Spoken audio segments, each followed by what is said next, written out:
जरा सोचो, अगर तुम्हें आज ही पता चल जाए कि कल सुबह एक एक्सीडेंट में तुम्हारी मौत होने वाली है, तो तुम क्या करोगे? भागोगे? किसी को बताओगे? या फिर चुपचाप उस आखिरी सुबह का इंतजार करोगे?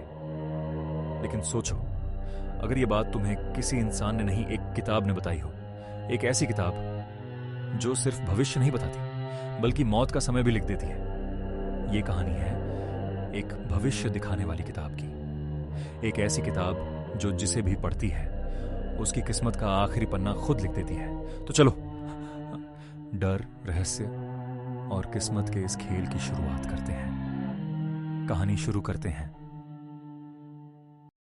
अर्जुन सरकारी लाइब्रेरी में काम करता था।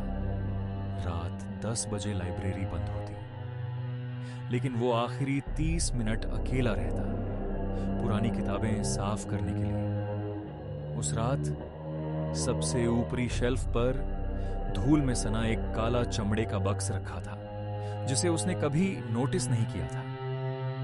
ये नया तो नहीं लग रहा, कौन रख गया होगा यहाँ?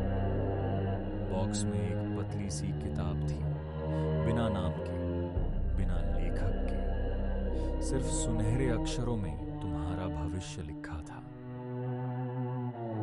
वाह, फ्री में भविष्य बताने वाली किताब मिल गई। चलो देखते हैं। पहला पन्ना खाली था, दूसरा पन्ना खाली, फिर तीसरा पन्ना। कल सुबह 8:15 बजे तुम्हें एक फोन आएगा जो तुम्हारी जिंदगी बदल देगा, लिखा है। अरे वाह, सही कहा तो मान लूंगा। ठीक सुबह 8:15 पर अर्जुन का फोन बजा। Unknown number. हेलो, कौन बोल रहे हैं इतनी सुबह? हेलो अर्जुन बेटा, मैं शर्मा आंटी बोल रही हूँ। मुझे आपकी लाइब्रेरी का पता एक दोस्त ने दिया।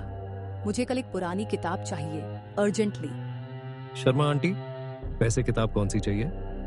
वो काली चमड़े वाली, तुम्हारा भविष्य। मैंने सपने में देखा है, वो किताब मेरे घर आ रही है। आंटी, वो तो कल रात ही मिली है मुझे। मैं लाइब्रेरी पहुंच रहा हूँ, आ जाइए। ये तो बिल्कुल वैसा ही हुआ जैसा लिखा था, लेकिन आंटी को कैसे पता? मैंने तो किसी को बताया ही नहीं। अर्जुन ने जल्दी से लाइब्रेरी पहुंचकर किताब खोली। उसी पन्ने पर अब नया वाक्य लिखा था। तुम आंटी को किताब दोगे, वो तुम्हें 50,000 रुपये देकर जाएंगी।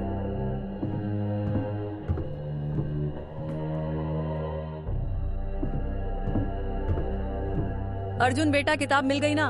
दिखाओ तो सही। हाँ आंटी, ये रही, लेकिन ये बिक्री के लिए नहीं है। अरे ये तो बिल्कुल वैसी ही है जैसी मैंने सपने में देखी। बेटा, ये कितने की है? मैं अभी पैसे दे दूं? आंटी, ये तो प्राइसलेस है, लेकिन अगर दे सको तो 5,000 रुपये। 50,000 रुपए रख लो बेटा, ये मेरे लिए अनमोल है। मैं कल फिर आऊंगी एक और बात बताने। 50,000? आंटी, ये तो बिल्कुल वैसा ही। बेटा याद रखना, रात को इस किताब को मत खोलना। वो जो लिखा है वो सच हो जाता है।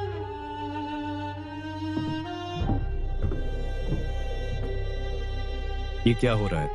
पहले फोन, अब पैसे, सब बिल्कुल वैसा ही लिखा था। क्या ये सचमुच भविष्य बताती है? रात के 11:47 बजे अर्जुन फिर लाइब्रेरी में था। उसके हाथ में वही काली किताब। बस एक बार और देख लेता हूँ। अगर ये सच में काम करती है तो आज रात 12:30 बजे तुम्हें एक पुराना दोस्त मिलेगा जो तुम्हें नौकरी का प्रपोजल देगा। वो तुम्हारी पुरानी सहेली रीमा होगी। रीमा? वो तो 5 साल से कांटेक्ट में नहीं है। चलो देखते हैं, अगर ये भी सच हुआ तो।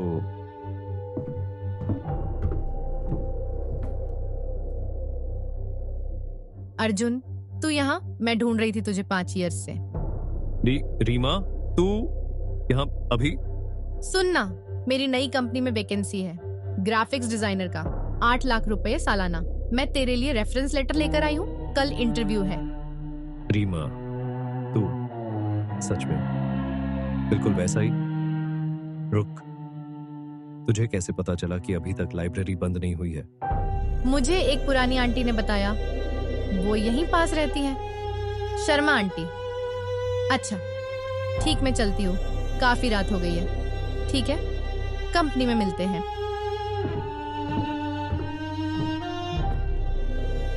अब तो कंफर्म हो गया, ये सच में भविष्य बताती है। बस एक आखिरी पन्ना। कल सुबह 6:15 बजे तुम्हारी मौत हो जाएगी, कार एक्सीडेंट में, लाइब्रेरी जाते समय। नहीं, ये नहीं हो सकता। मैं तो आज ही रुक जाऊंगा, कल लाइब्रेरी ही नहीं जाऊंगा। Aunty, Sharma aunty, please pickup करो। हाँ बेटा, इतनी रात को? आंटी वो किताब, वो काली किताब, उसमें लिखा है कल सुबह 6:15 पर एक्सीडेंट। मेरा, आंटी बताओ ना ये क्या है, कैसे बचूं मैं? बेटा, वो किताब तुम्हारा भविष्य नहीं बताती, वो तुम्हारा भविष्य लिखती है। मतलब जो भी उस किताब को खोलता है, उसका भविष्य उसके हाथों लिखा जाता है। जो तुमने पढ़ा है वो तुम्ही ने लिखा था, अब वो सच हो चुका है। नहीं आंटी, ऐसा नहीं हो सकता। मैंने तो सिर्फ पढ़ा था, लिखा तो मैंने कुछ नहीं। बेटा, तुमने पढ़ा, पढ़ना ही लिखना हो गया। अब वो पन्ना खाली हो चुका है, कल सुबह तुम्हारा पन्ना भी खाली हो जाएगा।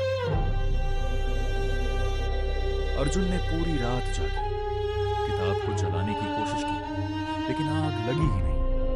हर 5 मिनट में किताब खोली, लेकिन वो पन्ना खाली था। सुबह 5:55 बजे उसने आखिरी बार किताब खोली। नया वाक्य लिखा था, तुम लाइब्रेरी जाओगे, 6:15 एक्सीडेंट। सुबह 6:10 बजे अर्जुन का फोन बजा, लाइब्रेरी का लैंडलाइन। सर जी, जल्दी आइए, लाइब्रेरी में चोरी हो चुकी है। कोई अंदर घुस आया है और लगता नहीं कि वो अभी गया है। अब ये आपकी जिम्मेदारी है सर, अगर आपने अभी ध्यान नहीं दिया तो नतीजे बहुत खराब हो सकते हैं। बस 5 मिनट का रास्ता है, 5 मिनट में पहुंच जाऊंगा।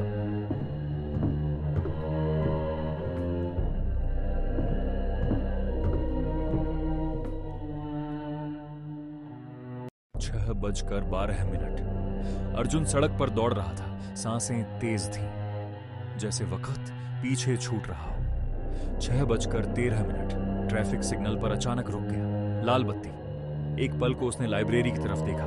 6:14 ग्रीन सिग्नल। वो आगे बढ़ा, बस एक कदम और ठीक 6:15 पर लाइब्रेरी के ठीक बाहर एक जोरदार आवाज, फिर सब कुछ थम गया। सड़क खामोश थी, लोग जमा हो रहे थे और वहीं अर्जुन का एक्सीडेंट हो चुका था। कुछ ही पलों में वो इस दुनिया से चला गया। लाइब्रेरी आज भी खड़ी है, लेकिन अर्जुन कभी अंदर नहीं जा पाया। एक्सीडेंट को 1 हफ्ता बीत चुका था। लाइब्रेरी फिर से खुल गई थी। अर्जुन की जगह अब एक नया लड़का आया था, आर्यन। 22 साल का, बेपरवाह और किताबों से दूर भागने वाला। उसे नहीं पता था कि जिस शेल्फ की वो धूल झाड़ रहा है, वहां सिर्फ किताबें नहीं, किसी की चीखें दफन हैं। यार, कितनी पुरानी जगह है ये। ऊपर वाले शेल्फ पर तो सालों से किसी ने हाथ नहीं लगाया लगता है। जैसे ही आर्यन ने सबसे ऊपरी शेल्फ को छुआ, उसे महसूस हुआ कि हवा अचानक ठंडी हो गई है। वहां वही काली चमड़े की किताब रखी थी, लेकिन इस बार उसके कवर पर सुनहरा रंग थोड़ा फीका पड़ गया था, जैसे वह खून की प्यासी हो। अरे, इस किताब के बीच में एक फोटो रखी है। आर्यन ने किताब के पन्नों के बीच से एक पुरानी तस्वीर निकाली। वह अर्जुन की थी, लेकिन तस्वीर में अर्जुन लाइब्रेरी के अंदर खड़ा था और उसके चेहरे पर एक अजीब सा खौफ था। सबसे डरावनी बात यह थी कि तस्वीर में अर्जुन की आंखें आर्यन की तरफ देख रही थी। मदद करो, इसे मत पढ़ना, ये तुम्हें खा जाएगी। लगता है पिछला असिस्टेंट कोई पागल शायर था।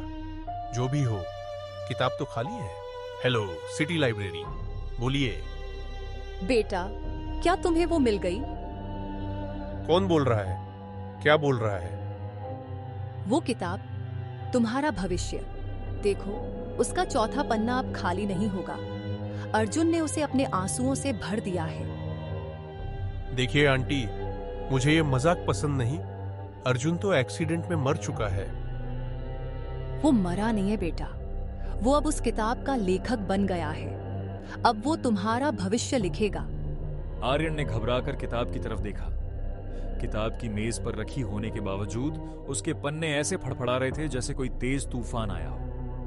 अचानक पन्ने रुक गए। आर्यन की हिम्मत नहीं हो रही थी, लेकिन एक अदृश्य शक्ति ने उसे मजबूर किया। उसने पन्ना पढ़ा। अर्जुन की लिखावट, आज रात तुम घर नहीं जाओगे, तुम यहीं रहोगे मेरे साथ। नहीं, ये क्या बकवास है? मैं अभी यहां से जा रहा हूं। आर्यन दरवाजे की तरफ भागा, लेकिन दरवाजा गायब था। वहां सिर्फ दीवारें थीं। उसने खिड़की देखी तो बाहर सड़क नहीं, बल्कि हजारों जलते हुए पन्ने उड़ रहे थे। मुझे भी लगा था कि मैं भाग सकता हूं आर्यन, लेकिन इस किताब को पढ़ने वाला इसका गुलाम बन जाता है। अब मेरी छुट्टी का समय हो गया है। अब तुम्हारी बारी है।